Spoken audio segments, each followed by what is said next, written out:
Bienvenidos a este día 136, que de por sí es un día súper rápido. Esperen que...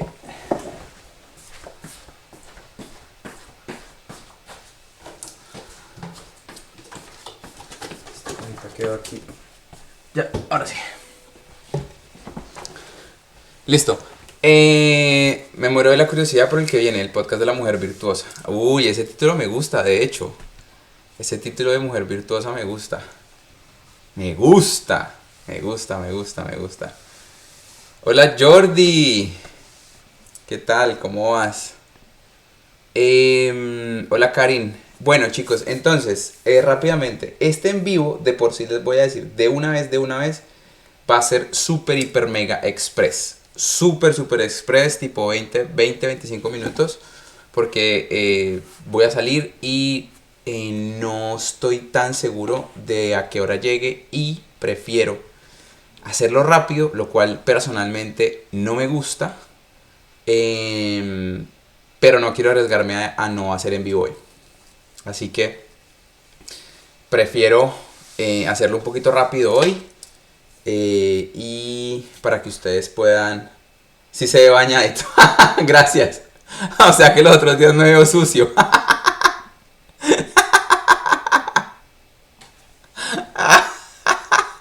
Gracias por la sinceridad. Ustedes son una comunidad maravillosa. Cari, me alegra mucho que te haya gustado el podcast. Qué bueno. Con razón andas guapo, bro. Yo siempre ando guapo. Las cosas como son. Hoy ando más guapo. Ah, mentiras, mentiras, mentiras. Humildad ante todo, muchacho. Así se dice acá. Uno cambia cuando se baña. Con un poquito de chapa y pintura, dice.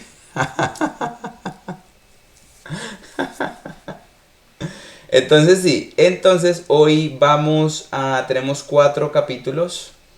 Bienvenida a Eris. Esperamos que la situación por la que oramos haya salido todo súper bien. Esperamos que todo esté saliendo súper, súper bien. Así que bienvenida también. Hasta la hora perfume llega. Uf, mejor dicho. Miren, yo soy el único que se viste así cuando está a menos 5 afuera y nevando. Así que, por favor, por favor. ¡Qué bendición! Isil, gracias por esos 20 conos de helado, mejor dicho. Muchas gracias, muchas gracias. Hola Santi. Listo muchachos, entonces vamos a... ¿Esto está cargado o no está cargado? Ya, perfecto, hoy sí está cargado.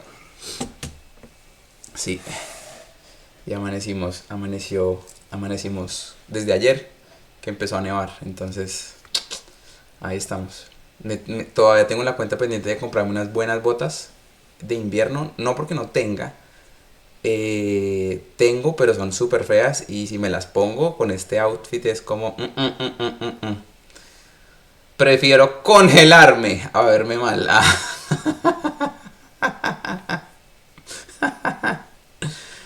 Tienen que hacer más estudios, pero sigo teniendo fe. Por favor, manténnos al tanto. Y aquí seguiremos hablando por ti. Bueno, vamos a orar para comenzar, mis muchachos. Padre Dios, gracias por este día, gracias por este nuevo en vivo, gracias Señor por tu voluntad, por tu misericordia, Señor, que se renueva cada día para nosotros. Le doy gracias por la vida de cada uno de los presentes, de cada persona que va a ver este en vivo, en diferido, en YouTube. Gracias Señor por tu favor, te bendecimos, te honramos y te damos gracias. En nombre de Cristo Jesús, amén y amén. Título, prefiero congelarme a verme mal. Efectivamente, sí soy positivo para algo que Alejandro diría. Créanme. Además, eso sí, estoy estrenando. Me compré 2 camisas de esta igualiticas en color crema. Entonces, estoy estrenando camisa. La acabé de planchar. Es verdad, es verdad, es verdad. Yo pasaba a saludar, tengo un dolor de cabeza desde que me desperté y me siento muy mal. Santi, mejórate, acuéstate si quieres, déjale en vivo ahí de fondo y mejórate. Mantén las cortinas cerradas, tómate una pastilla y trata de cerrar los ojitos. Que te mejores, hermano. Hola Lauti, bienvenido. Listo, empecemos. Segunda de Crónicas, capítulo 21 dice: Joram gobierna sobre Judá. Cuando murió Josafat, lo enterraron con sus antepasados en la ciudad de David. Después, su hijo Joram lo sucedió en el trono. Esas camisetas tardaron como una semana en comprarse. No, no, no. De hecho, las vi, me las puse, me fui de la tienda, di una vuelta, otra vuelta como unas 2 horas y volví a la misma tienda y las compré. Los hermanos de Joram, los otros hijos de Josafat, fueron Azarías, Jehiel, Zacarías, Azarriú, Micael y Cefatías. Todos estos fueron hijos de Josafat, rey de Judá. Su padre había dado a cada uno de ellos regalos valiosos de plata, oro y objetos costosos, y también les dio algunas de las ciudades fortificadas de Judá. Pero designó a Joram para que fuera el siguiente rey, porque era el hijo mayor. Sin embargo, cuando Joram se afianzó firmemente en el trono, mató a todos sus hermanos y a algunos de otros líderes de Judá. Joram tenía 32 años cuando subió al trono y reinó en Jerusalén 8 años. Sin embargo, siguió el ejemplo de los reyes de Israel y fue tan perverso como el rey Acab, porque se había casado con una de las hijas de Acab. Así que Joram hizo lo malo a los ojos del Señor. No obstante, el Señor no quiso destruir la dinastía de David porque había hecho un pacto con David y le había prometido que sus descendientes seguirían gobernando, brillando como una lámpara por siempre. Y de por sí, dese cuenta que hay ciertas situaciones en las que uno dice, pero ¿por qué Dios no hace nada? ¿Y quién quita que en algunas de esas ocasiones sea consecuencia de una promesa que Dios ya ha hecho? Y nuevamente repetimos lo que hemos revisado en vivos anteriores, de que Dios no es hombre para cambiar de opinión, ¿no? Entonces, recordemos eso. Durante el reinado de Joram, los edomitas se rebelaron contra Judá y coronaron a su propio rey. Entonces Joram marchó con todo su ejército y todos sus carros de guerra. Los edomitas rodearon a Joram y a los comandantes de sus carros, pero él los atacó de noche al abrigo de la oscuridad. Aún así, Edom ha sido independiente de Judá hasta el día de hoy. La ciudad de Libna también se rebeló por ese mismo tiempo. Todo esto ocurrió porque Joram había abandonado al Señor, Dios de sus antepasados. Bueno, pero esto más que pecado es la consecuencia del pecado. Había construido santuarios paganos en la zona montañosa de Judá. Esto ya es el pecado, este sí es el pecado. Y había inducido a la gente de Jerusalén y de Judá a apartarse del buen camino y entregarse a dioses paganos. Luego, el profeta Elías le escribió la siguiente carta a Joram. Esto dice el Señor, Dios de tu antepasado David. Tú no has seguido el buen ejemplo de tu padre Josafat, ni el de tu abuelo Asa, rey de Judá. En cambio, has sido tan perverso como los reyes de Israel.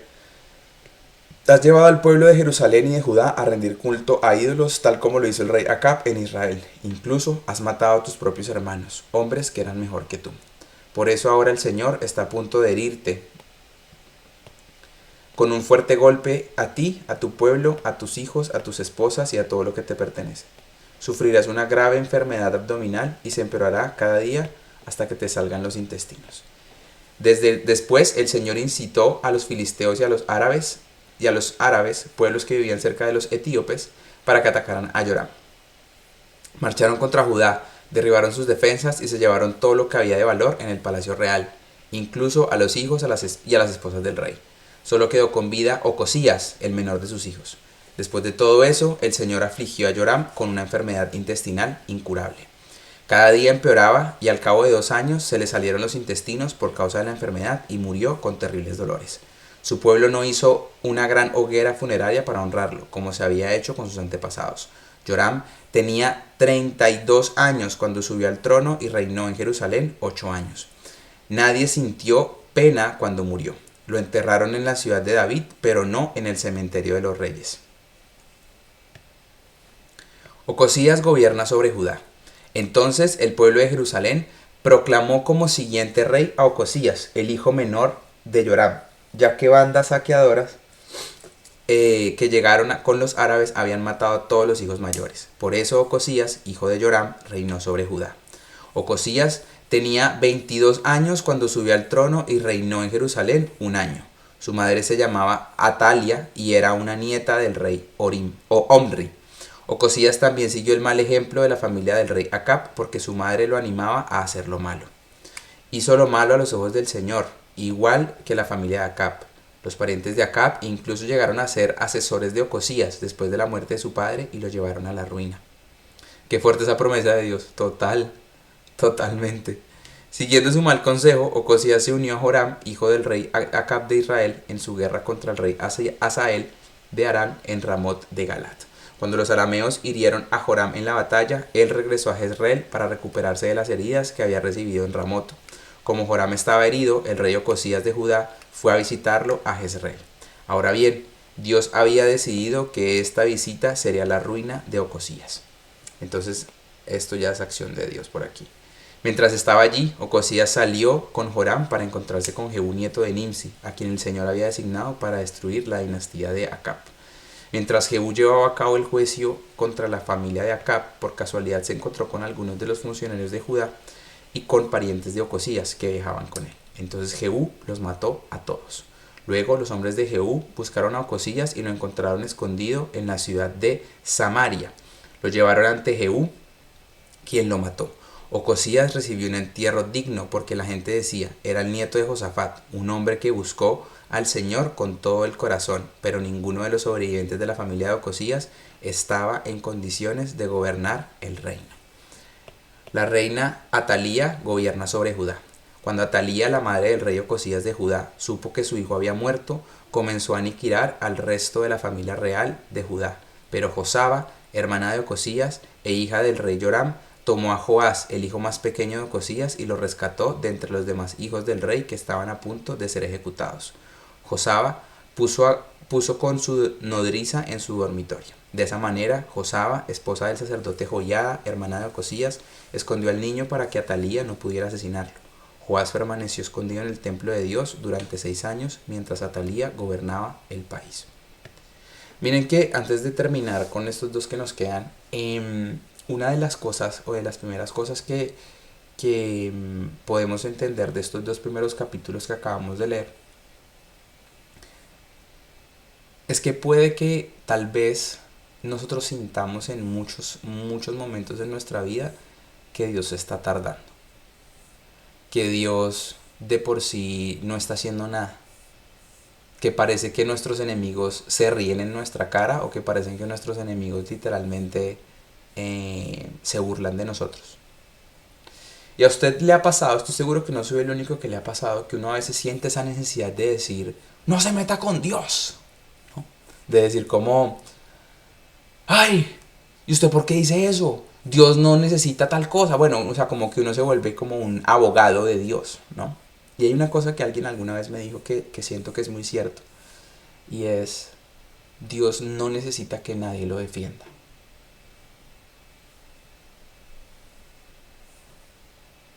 Pero lo que sí se necesita hacer es defender la creencia, la fe, y ahí es donde entra la apologética. Una cosa es defender su fe, su creencia desde un punto de vista apologético, donde usted con datos, con estadísticas, con diferentes estudios, con diferentes maneras de interpretar el texto bíblico basado en los diferentes tipos de texto que encontramos, como profético, apocalíptico, y los otros dos que en este momento no recuerdo, que son escritos a lo largo de toda la palabra de Dios. De esa manera sí usted puede decir y soportar su creencia en Dios, pero en sí Dios no necesita defensores.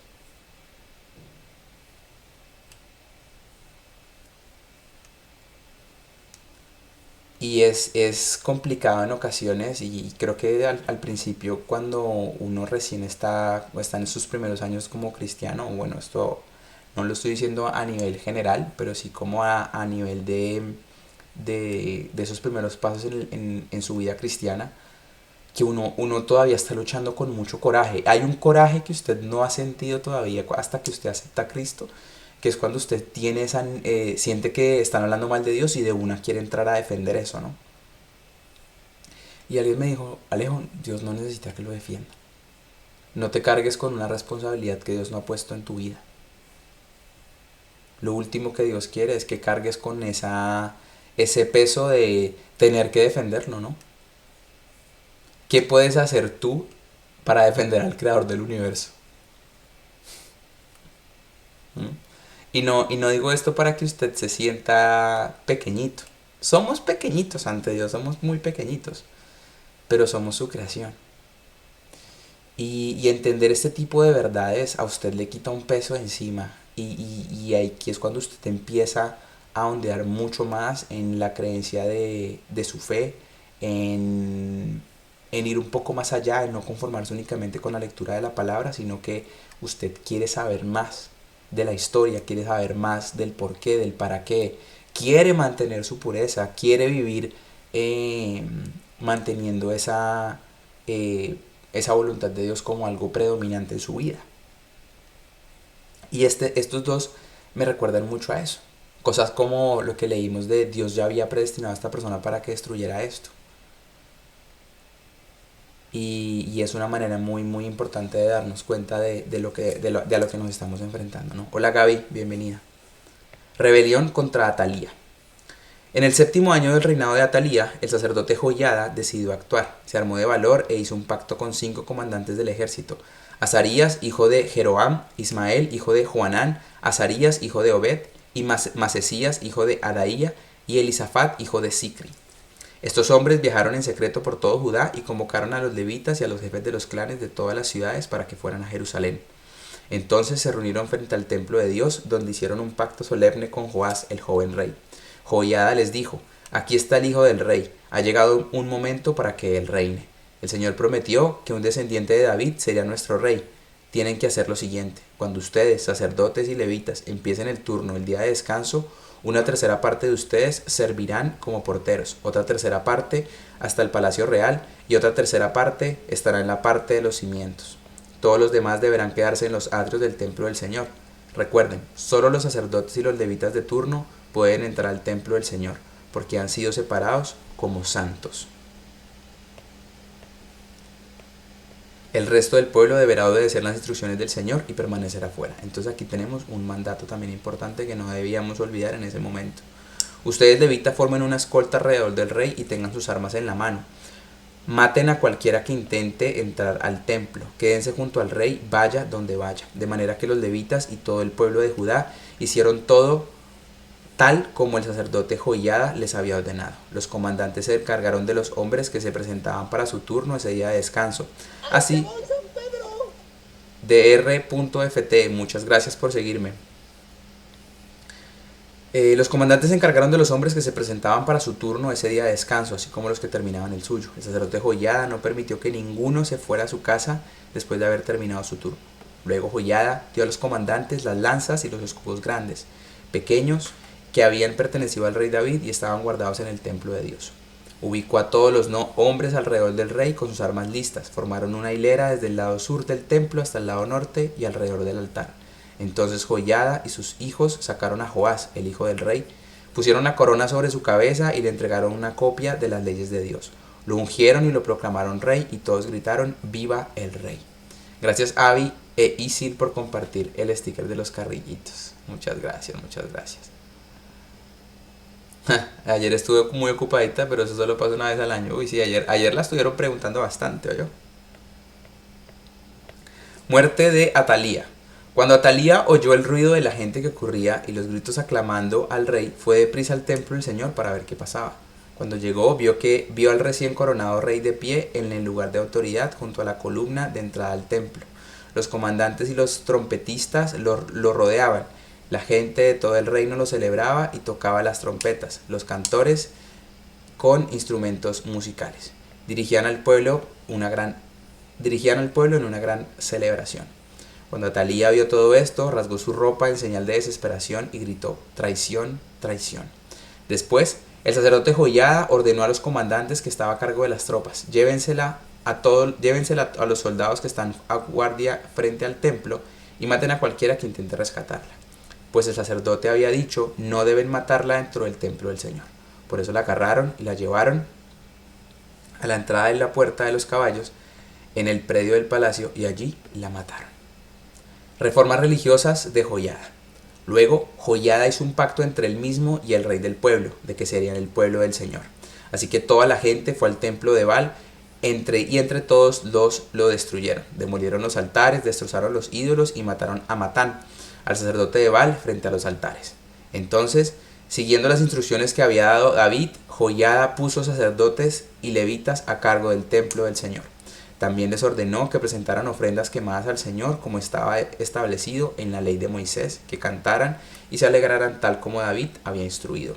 También colocó porteros en las puertas del templo del Señor para impedir la entrada a todo aquel que por cualquier motivo estuviera ceremonialmente impuro.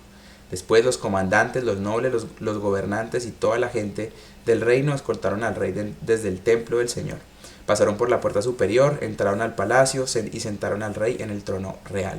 Toda la gente del reino se alegró y la ciudad estaba tranquila porque Atalía había sido ejecutada.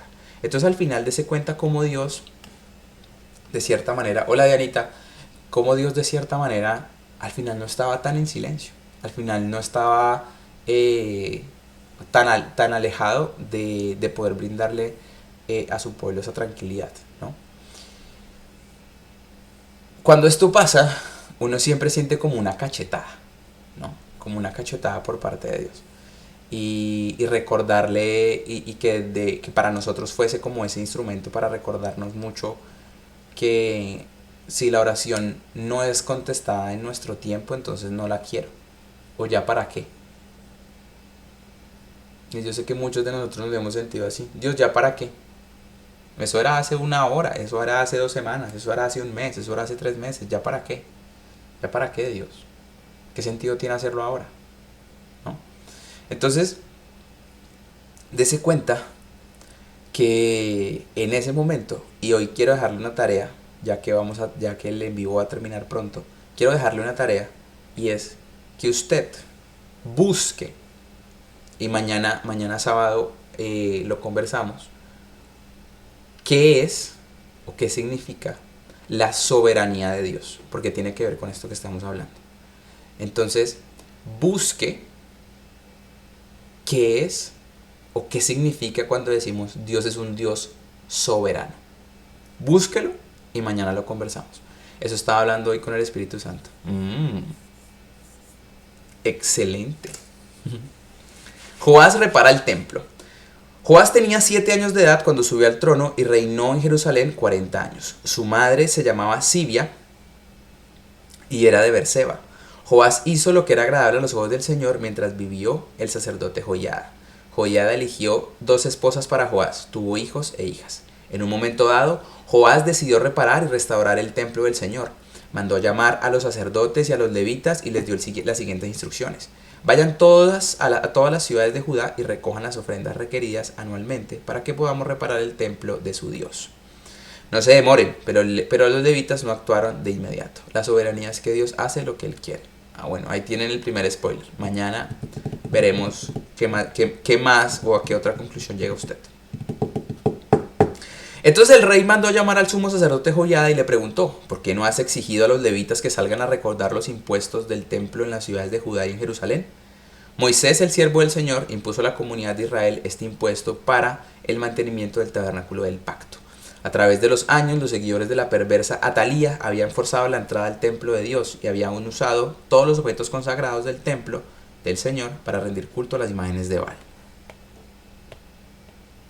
Por esa razón, el rey ordenó que se hiciera un cofre y se colocara fuera de la puerta que conducía al templo del Señor. Luego envió un edicto por todo Judá y Jerusalén para que el pueblo trajera al Señor el impuesto que Moisés, el siervo de Dios, había exigido de los israelitas en el desierto. Esto agradó a todos los líderes y al pueblo, y con gusto llevaron su dinero y lo pusieron en el cofre hasta llenarlo.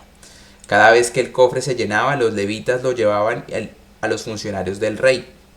Entonces se presentaban al secretario de la corte y un oficial de sumo sacerdote para vaciar el cofre y luego llevarlo de regreso al templo. Así fue día tras día, por lo tanto se recogió una gran cantidad de dinero. El rey y Joiada entregaban el dinero a los supervisores de la construcción, quienes contrataban albañiles y carpinteros para restaurar el templo del Señor. También contrataron herreros que hicieron objetos de hierro y de bronce para el templo del Señor. Los hombres que estaban a cargo de la restauración trabajaron arduamente y la obra siguió progresando. Restauraron el templo de Dios de acuerdo con el diseño original y lo reforzaron. Cuando terminaron con todas las reparaciones, llevaron el dinero que sobró al rey y a Joiada. Este dinero se utilizó para hacer diversos objetos para el templo del Señor, objetos para los servicios de adoración y para las ofrendas quemadas, entre ellos cucharones y otros objetos hechos de oro y de plata. Mientras vivió el sacerdote Joiada, continuamente sacrificaron ofrendas quemadas en el templo del Señor. Joiada vivió una vida Vivió hasta una edad muy avanzada y finalmente murió a los 130 años. Los enterraron con los reyes en la ciudad de David porque había hecho muy bien en Israel para Dios y su templo. Se revocan las reformas de Joiada. Después de la muerte de Joiada, los líderes de Judá fueron y se inclinaron ante el rey Joás y lo persuadieron para que escuchara sus consejos. Decidieron abandonar el templo del Señor, Dios de sus antepasados, y en cambio rindieron culto a los postes dedicados a la diosa Acera. A causa de este pecado, el enojo divino cayó sobre Judá y Jerusalén. Mire que es muy importante esto del testimonio, porque usted puede tener un líder muy impactante. Pero esto pasa mucho con el qué pasa si el día de mañana el pastor de su iglesia no está. ¿Se cae la iglesia o se mantiene? De ahí la importancia de que en la iglesia se formen y se forjen líderes que el día de mañana puedan seguir cumpliendo la voluntad de Dios en ese lugar. Porque puede que eso, mejor dicho, no, qué unción la de este pastor, por favor, qué unción. Pero si los líderes no están enfocados y no están siendo guiados, no están siendo acompañados, que esto es muy importante, porque no solo es darle las clases y decirle esto es correcto, esto es correcto, esto es correcto, sino también mostrarle a los líderes la importancia que es mantener no solo esa relación con Dios, sino también mantener una relación con sus pastores como esas autoridades espirituales. ¿Para qué? Rendirles cuentas. Y créame, sobre todo cuando usted está viviendo o está enfrentando un pecado constante, algo que a usted le puede servir muchísimo para poder dejar ese pecado es que usted comience a rendir cuentas. Entonces, de ahí la importancia de lo que dice Isil, que los líderes tengan carácter. No solo los hombres, las mujeres, todos. Que tengan ese carácter de Dios. Seguimos. Sin embargo, el Señor envió profetas para que el pueblo se volviera a Él. Los profetas advirtieron al pueblo, pero aún así no quisieron escuchar. Entonces el Espíritu de Dios vino sobre Zacarías, hijo de Joiada el sacerdote. Se puso de pie delante del pueblo y dijo: esto dice Dios, ¿por qué desobedecen los mandatos del Señor e impiden su propia prosperidad? Ustedes han abandonado al Señor y ahora Él los ha abandonado a ustedes. Prácticamente esto es como un ya lo leí de lo que había pasado con Saúl, cuando Samuel le dijo: tú rechazaste a Dios y Dios te ha rechazado como rey. Prácticamente esto mismo. Entonces, ¿sí ve? Se repite la historia. Entonces, los líderes tramaron matar a Zacarías y el rey Joás ordenó que lo mataran a pedradas en el atrio del templo del Señor. Así como el rey Joás pagó a Joiada por su lealtad, mató a su hijo. Las últimas palabras de Zacarías al morir fueron: que el Señor vea lo que ellos hacen y venga en mi muerte. Fin del reinado de Joás. Y no es la única vez. ¿Cuándo vamos a aprender? Eso es para todos. ¿Cuándo vamos a aprender? Fin del reinado de Joás. En la primavera de ese año, el ejército arameo marchó contra Joás. Invadieron a Judá y a Jerusalén y mataron a todos los líderes de la nación. Luego enviaron todo el botín a su rey en Damasco. Aunque los arameos atacaron con solo un ejército, el Señor los ayudó a vencer al ejército mucho más grande de Judá. El pueblo de Judá había abandonado al Señor, Dios de sus antepasados, y por eso se llevó a cabo el juicio sobre Joás. Los arameos se retiraron y dejaron a Joás gravemente herido, pero sus propios oficiales conspiraron para matarlo por haber asesinado al hijo de Joiada, el sacerdote. Lo asesinaron mientras estaba en su cama. Luego lo enterraron en la ciudad de David, pero no en el cementerio de los reyes. Los asesinos eran Josacar, hijo de una mujer amonita llamada Simeat, y Josabat, hijo de una mujer moabita llamada Somer. El relato sobre los hijos de Joás, las profecías acerca de él y el registro de la restauración del templo de Dios están escritos en el comentario sobre el libro de los reyes. Su hijo Amasías lo sucedió en el trono. Bueno, mis amigos, súper rápido. Me hubiese gustado hacerlo un poquito más extenso, pero tengo que salir corriendo ya. Gracias a todos, gracias a Jordi y a Karen que se conectaron en Twitch, gracias a Isil por sus 20 conos de helados, muchas gracias a todos, gracias a Celia, a Jennifer, a Avi, a Eris, a Lauti, a Gaby, a Benja, a Dianita, y gracias a Isil por ese quiéreme. Cuídense mucho, mañana nos vemos en la tarde. Estamos súper en contacto. Gracias a todos los que ya han escuchado el podcast. Si no han escuchado el podcast, pueden ir a mi canal de YouTube que está aquí si lo quieren ver. Y si lo quieren escuchar, aquí está en Spotify y en Apple Podcast. Lo encuentran como Yo Soy Ale. Así que ahí estamos en contacto. Cuídense mucho, les mando un beso. Gracias por acompañarme. Me hubiese gustado quedarme más tiempo, pero bueno. Chao, los amo. Gracias a todos. Cuídense mucho. Un abrazote. Chao.